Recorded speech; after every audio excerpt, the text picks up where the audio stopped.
Hey, what's up everybody? Welcome back to the Wound Channel. So today I want to go over a new rifle scope from Nikon. It's called the Black X1000.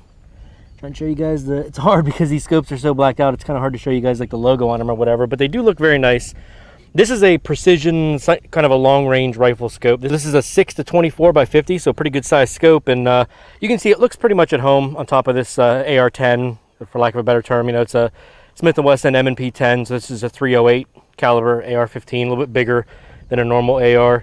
And I used a P-series mount, 30mm tube, and fits on there pretty nice. You know, just a little bit of gap in between the handguard. And this is not a single piece mount. If you look, this is two separate pieces, but they fit on the tube nice and fit on the gun nice. The only thing that I would say about these mounts though is that you have to slide them on from the end, and sometimes that can be a challenge. You know, like I had to take the rear backup iron sight off to do this. Like I said, 6-24 by 50 second focal plane. I kind of mentioned this in one of my other videos. You'll see here on the adjustment knob, see how the 18 power has that underline? That's how you know that that's the magnification that you should be using your calculations at. And this one has an XMOA reticle. And the XMOA reticle looks like that. And I believe I've got the reticle in focus, but not anything in the background. But anyhow, that's what the reticle looks like. And like I said, if you're doing any MOA calculations with a scope, it should be on 18 power. For those calculations to be accurate, because it is a second focal plane scope. Okay, so now I believe I've got the scope pointed at something far enough away. This is 6 power, and I'm just trying to show you guys what the glass looks like. And you know this is tough to do. If you've ever tried to do this with a camera, it's really hard to do. But honestly, the edge blurriness there is exaggerated a little bit by the camera. It's actually very clear all the way out to the edge. The scope has excellent glass. Here's kind of a look at the other side of the scope. So another interesting thing about the X1000 is that the parallax adjustment is here on the side. It's turret mounted. So you can see you just kind of crank that knob up to whatever approximate range you're shooting at, and that adjusts your parallax instead of being out on the end of the bell, you know, out on the end of the scope like a lot of them are. Eye relief is good. You know, I didn't have any trouble at all finding a nice spot on the AR to, you know, get a good sight picture when I hold it, which sometimes when you put magnified optics like this on a AR, you can, you know, depending on the mount that you have and everything, it can be kind of a challenge to get your eye relief good, but it seems to be pretty generous. And the reticle is also illuminated. So if you look at this knob here, these are your different, you know, brightness levels 1 through 10. One thing that I will say about all the knobs on this scope is that the way that these are cut, like this pattern or whatever, it's a very positive engagement. I mean, these things are stiff. You know, they're not going to bounce around or move or whatever, especially like the parallax. That's not just going to like flop around. But the purchase that you get on this style of knob with these serrations or cuts or whatever is really, really good. Your hands do not slip whatsoever on these. I am actually really impressed by that. And they have that sort of a pattern on all the turrets, and it works. It feels very nice. It's too bright out here today to really even show or comment on the illumination of the reticle. When I was in my house and when I was looking at it, like yesterday, it poured all day and it was very nice. It was, you know, it was very bright looking. It's a nice red illumination. Out here in the sun like this today, it doesn't really show, especially on camera, it doesn't show up that well. But, you know, when you've got this kind of light, you don't really need an illuminated reticle. All right, I brought a few different types of ammunition out just to shoot a few different groups with it. Not really going to spend a whole lot of time trying to maximize or shoot the absolute best group, but I just wanted to bring a few different kinds of ammo. These M&P 10s have been proven to be pretty accurate.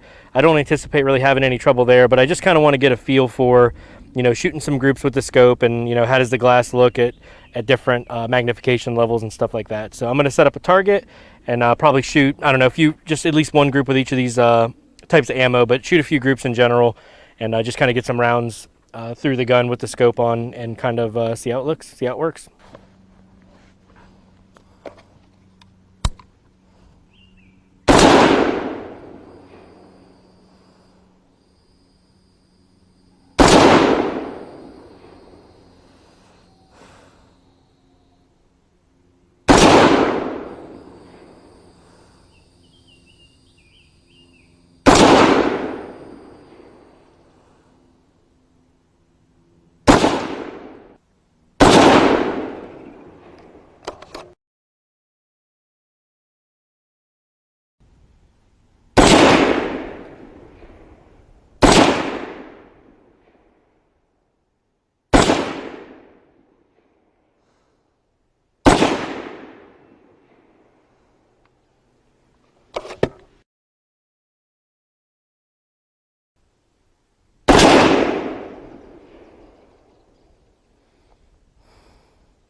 All right, so as you can see from me shooting, it wasn't exactly taking all day to try and get the absolute tightest group. I was just kind of getting a feel for how the scope looks and how it works. And, you know, I didn't have any trouble shooting a few 2-inch groups. That one may be slightly more than 2, but, you know, these other ones are right about 2-inch groups, which, you know, for the amount of time I put into each one, I think is pretty respectable. But I can say this, the scope is clear enough and it zooms in far enough that each one of these shots, like take, for example, these 5 DRT shots, I could see like I was right here when the trigger broke, and then when you look back, that's exactly where the hole is. So it did seem to be extremely accurate, especially with the better ammo. You know, that American Eagle stuff is so-so, but these two are very accurate.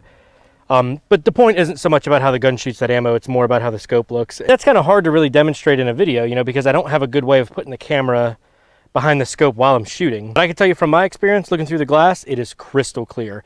It's very impressive. So I think I kind of went over all the features of the scope. You know, like I said, this is the MOA reticle, but they have an MRAD one.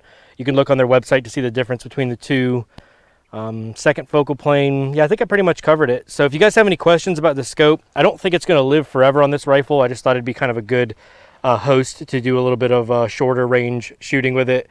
And I kind of just to prove that, you know, most people are going to put this on a bolt gun. But, you know, if you do have an AR-10, you know, pattern rifle, maybe you got something chambered in 6.5 or whatever, or even these 308s, you know, this will reach out pretty dang good. So, you know, if you're looking to do some precision shooting with a semi-auto platform like this, it'll fit no problem. If you guys have any other questions about the Black X1000 long-range precision rifle scope, you know, you can leave me a comment. I answer all the comments. I'll put a link in the description to Nikon's website so you guys can see more information and photos and stuff about the scope over there. And I appreciate you guys watching the Moon Channel. We'll catch you next time.